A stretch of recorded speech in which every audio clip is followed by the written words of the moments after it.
Right, we are going to get set up for our next piece of programming. While that's happening, if you can hear me from outside in the show floor hall, please come on to the exchange stage. Grab a seat, relax, have a cup of coffee, maybe a juice, take a load off. But our next panel, let's go for it. It is the role of Web3 in digital transformation in government and industry with our moderator, Maria Vovchok. She is a podcast host and journalist from the Dubai Blockchain Center. Welcome to the stage, Maria.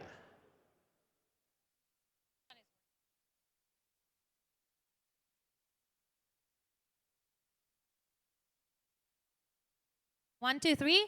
Hi, hello, and welcome everyone to Future Blockchain Summit, to the exchange stage. Quick question, how many friends do you already maybe made at Future Blockchain Summit, or how many business how many business interactions did you have? If you had a lot, please invite your friends, your acquaintances, your business partners, definitely to join us for this exciting panel. I'm Maria Vovchok, podcast host and journalist at Dubai Blockchain Center, professional host at tech events. I'm really excited to be here, and I'm really excited to talk today about enterprise blockchain and climate actions, the role of Web3 in digital transformation in government and industry. Today, we'll delve deeper into the nuances of enterprise blockchain, climate actions, and the transformative potential of Web3 in government and industry, fostering a comprehensive and enlightening panel discussion, I hope so. So today we're also happy to have our speakers. Please give a big hand to Ms. Fadila Leturcq, co-founder and board member at Francophone Federation of Future. Please give a big hand. Louder. Louder, please. She's also the head of the digital campus in the government after being a senior advisor for the digital transformation for the French government. She also teaches strategy and international affairs in French and Swiss business schools. Please also welcome Mr. James Hursthouse, head of business development at the LlamaZOO platform. James is a 20-year veteran of the global games and the digital media sector. He was a contributing author to the Metaverse Roadmap back in 2017. His career spans gaming and digital media content and infrastructure. He's currently the head of business development at LlamaZOO, a Canadian company specializing in spatial business intelligence. Please give him a big hand. That's nice. So thank you so much for joining us. And first, to kick it off, in this case, I would kindly ask you as well, please tell to our audience something about you that maybe I haven't mentioned, but they definitely need to know about you. Thank you very much for this presentation and this invitation. Maybe I just have to precise some things about the two organizations you mentioned. I'm the board member, co-founder of the French Francophone Federation of Future, which bring together a lot of French-speaking organizations and people leaders that are working on innovation and digital issues. And I'm also the head of the digital campus in the government, which is attached to the Prime Minister, which is like an in-house university inside the state that develop digital competencies of public servants. Yes, James. Yeah, thanks very much for the opportunity this afternoon. It's great to see so many people here. So actually, I know you have many, many facts. The Metaverse Roadmap white paper was actually back in 2007. Yes, by the way, I was really intrigued by the date. Yeah, and so 2007, so obviously Metaverse Roadmap, that was 15 years ago. But it's been very interesting to see how the last 15 years has evolved. And so for me, my career has really been driving towards this current reality in 2023.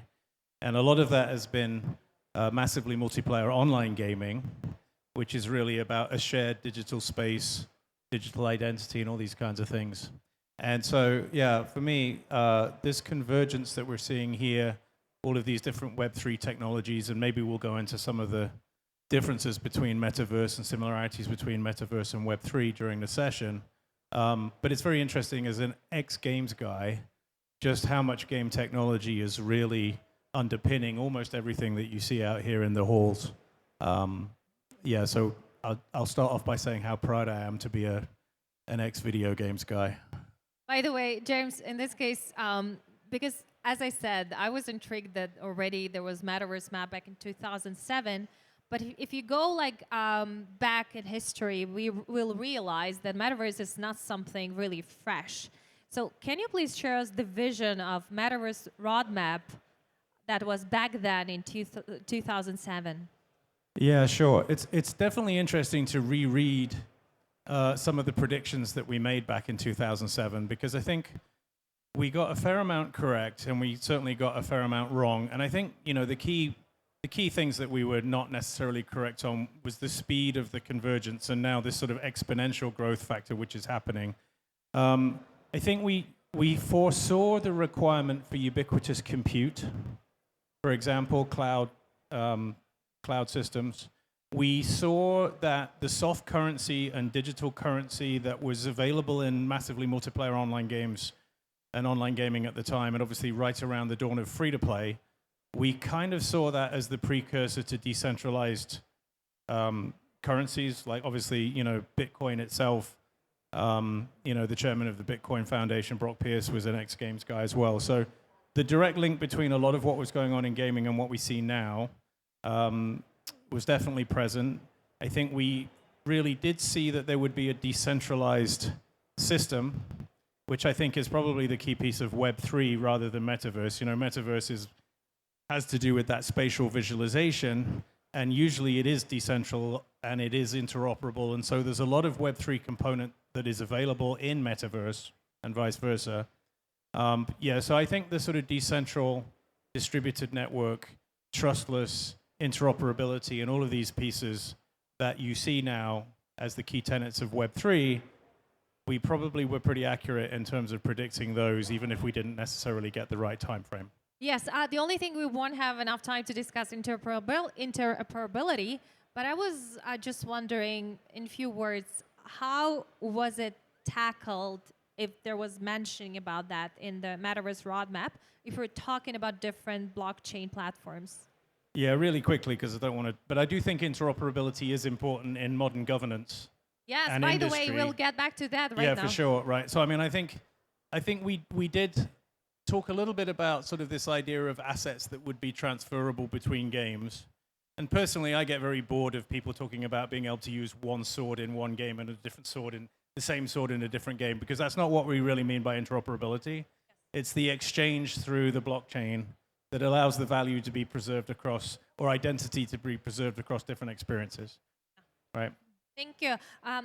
So let's go back to the French government, because in this case, Fadila, you're not only co-founder and board member at Francophone Federation for Future, but as I mentioned, you've been a senior advisor for the digital transformation of the French government. So can you please, in this case, share with us some successful stories that will show how the French government used the blockchain technology? And in this case, did it help to streamline bureaucratic processes in the government, and did it lead to more increased efficiency and maybe reduce of operational costs? How was it? Please tell us more. Thank you for this question. I have been investigating blockchain and also Web3 technologies for the government since 2 years. Amazing. And I have made a lot of observation. It had been a challenging task because in France, the readiness of the government regarding new technologies, I think that we have a lot of things to do to make public decision maker aware about a lot of technologies, and especially the Web3 technologies.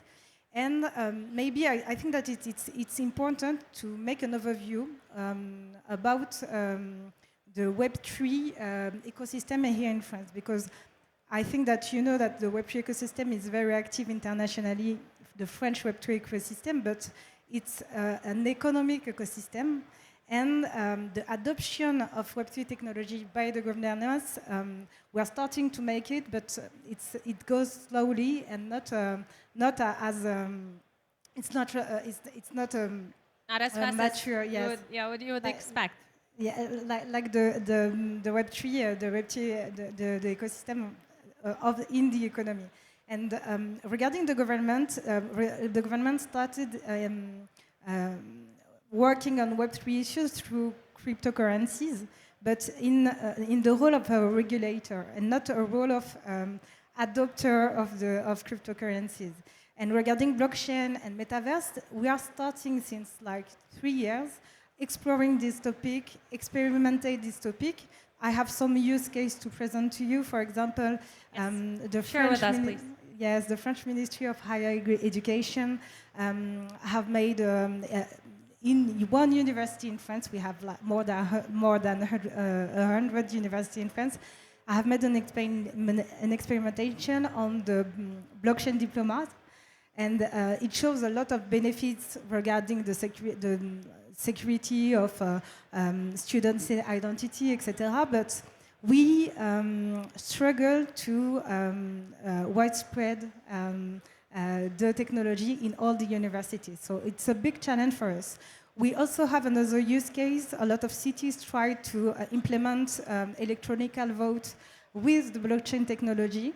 Voting, by the way, one of the very interesting topic when we're talking about using blockchain technology is, and this is one of the bright use cases. Yes, and it helps to fight against abstention here in France, but I think that we have to push more and more the local the decision makers and mayors to implement this. So now, for the blockchain, we just experimenting things. We do not have a big vision about blockchain for the government, and I think that we have to share more and more experimentation to make public decision maker adopt the blockchain. Regarding the metaverse, I think that the government started thinking about the topic of the metaverse since 1 year, because we have le Conseil National du Numérique, which is the think tank of the government on digital issues, that have published a report about metaverse, and then I have been tasked to explore the metaverse for the government. And I saw... Does the government want, for example, people, let's say, if they need some government services, Yes. that they would be able to do this in a metaverse? Yes. As the metaverse strategy that was announced as well last year by the Dubai government. So please tell us, how is it happening in France? So I saw that there is a lot of public decision makers that are skeptic about the metaverse, but a lot of people are looking the metaverse as an opportunity. For example, for the inclusion of vulnerable citizens in administrative procedures, yes, but also the training of public servants. And one observation is that there is three key ministries that are very interesting in the metaverse issues. Is the Ministry of Homeland Security, the Ministry of Defense, and the Ministry of the Economy, because the metaverse is a space of exchange, is a space of criminality, and so they see the metaverse more a threat than an opportunity in the government. So we have to deconstruct a lot of things about the metaverse. We have to make public decision makers experiment metaverse to go further about this topic. Thank you. I would like to, again, in this case, would like you to pay a bit more examples when, for example, it was successful, when the government have partnered with private enterprises and blockchain, perhaps developers or businesses, to tackle sustainability issues. So this is like from the government perspective. And also, James, I would like to go back to you. So first, let's start with this, and then I'll have a question for you. Regarding the sustainability, are there, like, let's say, some partnerships? Because obviously government also needs support from businesses. And have they already done successful collaborations whenever, because one of the important things that we also need to touch today is the climate action.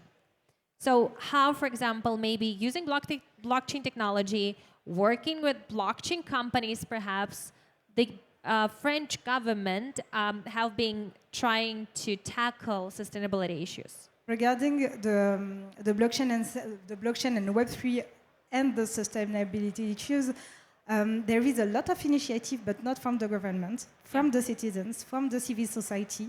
We have, for example, an association that have been created 2 years ago, Blockchain for Good, that are trying to push this topic to the government, but they don't find any experts of Web3 in government. So it's very, very difficult to bring this topic for the government. It's more citizens that try to push things about this. Are they trying in this case to to offer, like, I don't know, educational courses, like to educate people more on that? Because it's one of the things that whenever everybody's talking about Web3 adoption, massive Web3 adoption, we need to get there through educational process. So maybe are there some government initiatives that you can share with us? Yes, there is some initiative, but not a lot, because the first time we tried, we saw that there is two different cultures between Web3, early adopters of the Web3 in the economy and the government. They don't talk the same language. So we have this challenge to make them talk the same language. We have, I don't want to make an image of the entrepreneurs in the Web3, but they don't talk the same language than public decision makers. So we've tried to reunite them to make public decision makers aware about Web3, but I think that we have to do an effort here in the government, but also I think that the private ecosystem have to do an effort, because they don't talk the same language. And even in France, it's like they do not see any opportunity to cooperate with the government. So now we are trying to create some exhibition and experimentation and workshop with public decision maker to make them experience the metaverse, for example. But we are just starting, and regarding all the public agencies, administration agencies, I think that we have a lot of work to do. Thank you. James, I will jump right now to you. And actually, you mentioned really important thing that I believe that our audience, if you still mix in these terms together, you should definitely understand the nuances in different connotations of meaning. James, when we're talking about, for example, tackling sustainability issues again, how, for example, your company, including, you're doing this first using Web3 and using Metaverse. Let's try to differentiate and explain our audience why in this case, I want to stress upon on both terms. Yeah, and separately. I think it's important that we do get the terminology straight. Just to take a step back, it's sort of ironic with LlamaZOO, given that we are a 3D spatial visualization company specializing in digital twins, for me to say that actually not everything Web3, not everything blockchain, and the benefits that you get from that actually requires spatial visualization. So for example, a 3D classroom that helps people learn online, that's not Web3 and it's not blockchain unless you plug in those components, right? And equally, I think people sometimes try and force metaverse environments into areas where it's not required. So, if you simulate a hospital in a 3D spatial environment, but all I have to do now is walk my avatar down miles of corridors to find the pharmacy, that's not useful, right? And so I think when we look at Web3 and we look at blockchain and the introduction of these technologies, it is about trust and trustless systems. It's about decentralization. It's about the eradication of middlemen, right? The removal of sort of wasteful processes so that these systems can happen. Why should I need to sign up 15 different government services when I should be able to use an interoperable system that knows me, but at the same time I have control of my own data, right? And so there are examples, though, where the 3D spatial visualization and the metaverse piece can tie very nicely into the blockchain side of things, the Web3 side of things. So I'll give you one example. So we have a project called the Interactive Digital Twins for Green Data Centers. Yeah, please tell us. Right? Impact on business here. And so obviously with a real-world data center, one of the problems with a real-world data center is that you can't just walk into the data center and start configuring it, because if you lose mission-critical data, what are you going to do? So as a result of that, the sensors in data centers typically have very little to tell for example, an AI engine that's optimizing for sustainability, because the data is very flat. It's very homogeneous. There's no fail state. You know, what happens if we reconfigure hot aisle, cold aisle? What's that going to do? So by using a digital replica, and in this case, the spatial replica is very useful because it becomes available to non-technical people who can come in and sort of reconfigure. As a result of that, we can now take that data from the IoT sensors in the twin, train the artificial intelligence, optimize, and now the articulation of the value of that optimization for the energy systems can now be, and you know, I say this as a pun, boiled down into carbon trading tokens, carbon offset tokens, which can then have a decentralized marketplace so that, you know, as a data center operator, you're going to want to make these changes because it's going to affect the bottom line. And so if we can articulate, say, the 10-year value of the carbon trading tokens using the simulation to demonstrate, you know, the advantages of implementing these reconfigurations, now I think you have a really good example of how the visualization that you would associate with the metaverse and a multi-user digital twin is now actually working hand in hand with the proper use of the blockchain, right? I don't think it's things like walking down the corridor to the virtual pharmacy, because you don't really need to do that, right?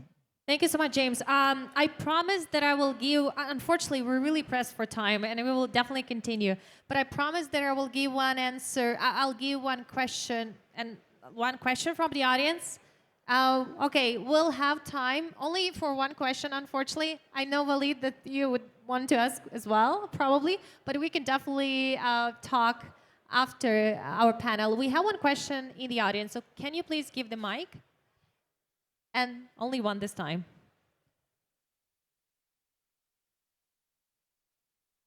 Hello. Hi, I'm Tim. I'm French, so I have a question for Fadila. So I work for a Web3 French company, but most of us are actually not based in France. But a lot of us are French. We want to help the French, government any way we can. How can we do that?